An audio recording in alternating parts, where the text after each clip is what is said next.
مجھے پتا ہوتا تو میں ان باتوں میں گھنٹہ لگا دیتا۔ پھر عملے صالح نے بتایا کہ زندگی کے آخری وقت میں ایک گناہ بھی تمہارے کھاتے میں لکھا گیا۔ میں حیران ہوا اور پوچھا وہ کیسے؟ عملے صالح بولا تم نے بچی سے کہا میں تھوڑی دیر میں آ جاؤں گا، اس طرح تم نے اسے جھوٹ بول دیا۔ کاش مرنے سے پہلے تم توبہ کر لیتے۔ میں رویا۔ میں نے کہا اللہ کی قسم میرا ارادہ جھوٹ کا نہیں تھا، بلکہ میرا خیال یہ تھا کہ اس طرح وہ میرے آنے تک صبر کر لے گی۔ اس نے کہا جو بھی ہو آدمی کو سچ بولنا چاہیے، کیونکہ اللہ تعالیٰ سچے لوگوں کو پسند کرتا ہے اور جھوٹ بولنے والوں کو ناپسند کرتا ہے، لیکن لوگ اس میں بہت تساہل اور غفلت کا مظاہرہ کرتے ہیں۔ پھر اس نے کہا تمہاری وہ بات بھی گناہ کے کھاتے میں لکھ دی گئی ہے جو تم نے ایئرپورٹ میں کاؤنٹر پر بیٹھے ہوئے شخص سے کہہ دی کہ اللہ تمہارا حساب کر دے۔ اس طرح تم نے ایک مسلمان کا دل دکھایا۔ میں حیران ہو گیا کہ اتنی معمولی باتیں بھی ثواب اور گناہ کا باعث بنی ہیں۔ عملے صالح نے مزید بتایا کہ یہ انسان پر اللہ تعالیٰ کا بہت بڑا احسان ہے کہ جب وہ ایک نیکی کریں تو اللہ تعالیٰ اسے 10 گنا بلکہ 700 گنا بڑھا دیتا ہے، اور بہترین اعمال وہ ہیں جو اللہ تعالیٰ کو زیادہ محبوب ہیں۔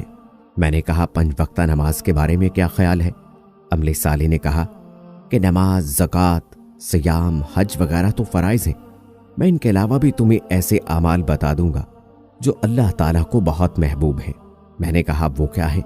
بولا تمہاری عمر جب 20 سال تھی تم عمرے کے لیے رمضان کے مہینے میں گئے تھے، تم نے وہاں 100 ریال کی افطاری خرید کر لوگوں میں بانٹ دی، اس کا بہت اجر تم نے کمایا ہے۔ اس طرح ایک بار بوڑھی عورت کو کھانا کھلایا تھا، وہ بوڑھی ایک نیک عورت تھی، اس نے تمہیں جو دعائیں دی اس کے بدلے اللہ تعالیٰ نے تمہیں بہت نیکیاں اور اجر دیا ہے۔ میں تمہیں ایک اور بات بتا دوں، ایک بار تم مدینہ جا رہے تھے کہ راستے میں تمہیں ایک آدمی کھڑا ملا جس کی گاڑی خراب ہوئی تھی، تم نے اس کی جو مدد کی اللہ تعالیٰ کو تمہاری وہ نیکی بہت پسند آئی اور تمہیں اس کا بہت بڑا اجر ملا ہے۔